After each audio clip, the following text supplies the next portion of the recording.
future of the World Series. And well, tensions rise between these two nations, which is the European Federation and this Russian Empire. Both of them are totalitarian.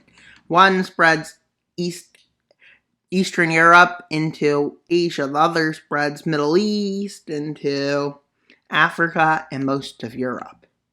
And well, with the final, and I'm going to use this color that is for the puppets for the color of the war for some reason. And well, this is a major empire, basically.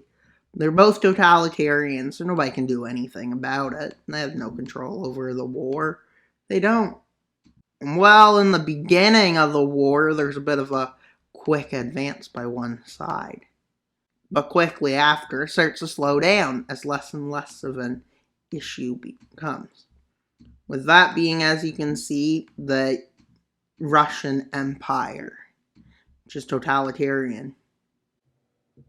As they quickly move in, advancing speedily through the Nordics, they advance right to the coast through Iran and start moving towards India. And in another advance, they sweep into the Middle Eastern areas and they sweep into Eastern Europe and then into the Balkans, with them quickly moving and capturing the majority of this region and the majority of Eastern Europe, with a small area lasting. And while this is used for a massive counteroffensive, which turns the front into this. Well, seeing a problem with advancing in, they decide to do a new move, where they breach the neutrality of Tibet, which is a big surprise.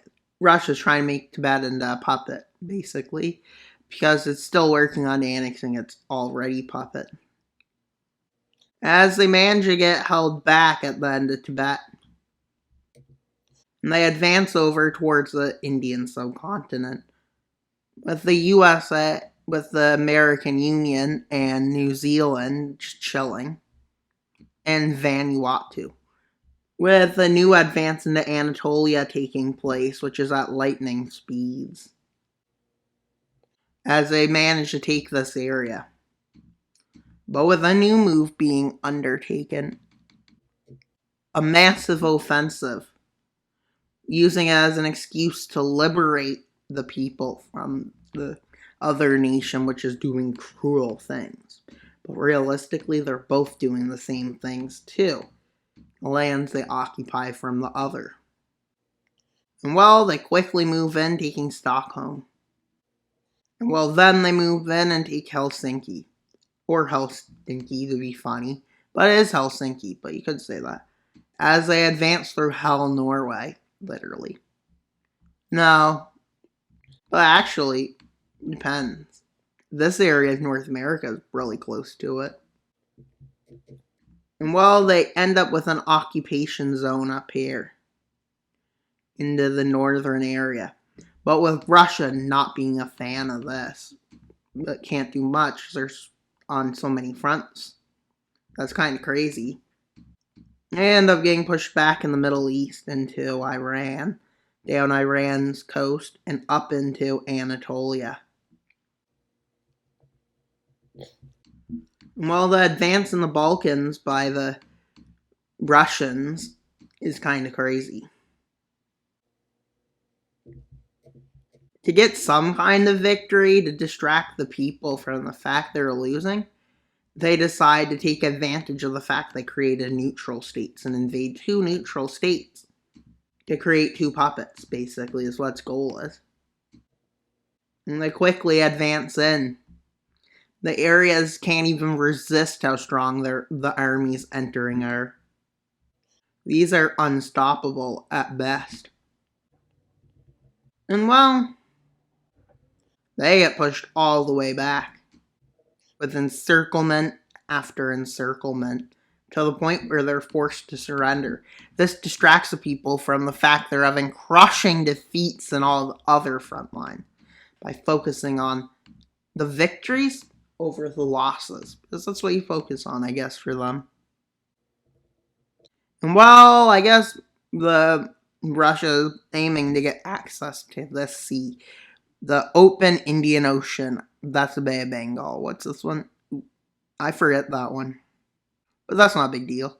Within India and the India part, with weak puppets having been established, but realizing they're advancing pretty slow, they decide to make a good maneuver. They move through Bangladesh. Why Bangladesh, you may ask? Because that's their best way to get over, they deem. And well, the fall of India has began. With, well, Russia sending an armed invasion of Sri Lanka and into South India, which they use to connect all the fronts, with India radically resisting this. They eventually are forced to fall. Why are they resisting it? Because they've been so filled with lies from the other side, and they don't even know what's going on. As they move back into the southern Balkans, quickly advancing in, with this being the front line at this point, and they push back in Iran. They're not fast enough to get to India anytime soon.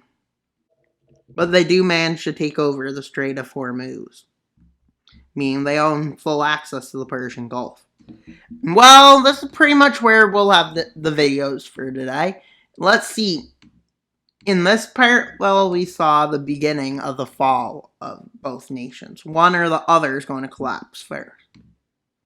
But because I feel like it, no, I don't feel like annexing a puppet yet for them. But the Somalia puppet gets annexed by the European Federation, because the European Federation decides to have some kind of expansion. They believe that will be helpful for moralizing the people to fight in this war, which it doesn't quite work perfectly, but they hope it does. So let's see how it goes, and stay in tune for tomorrow's video where we'll see who begins to fall, and then you'll see the collapse. Well, that's all for today's video. Please like, subscribe, and comment. Wild Mapper out, but not until you subscribe. And look at the Wild Mapper Empire. Should it challenge the Lunar Republic anytime soon? Leave that in the comments. Bye, guys.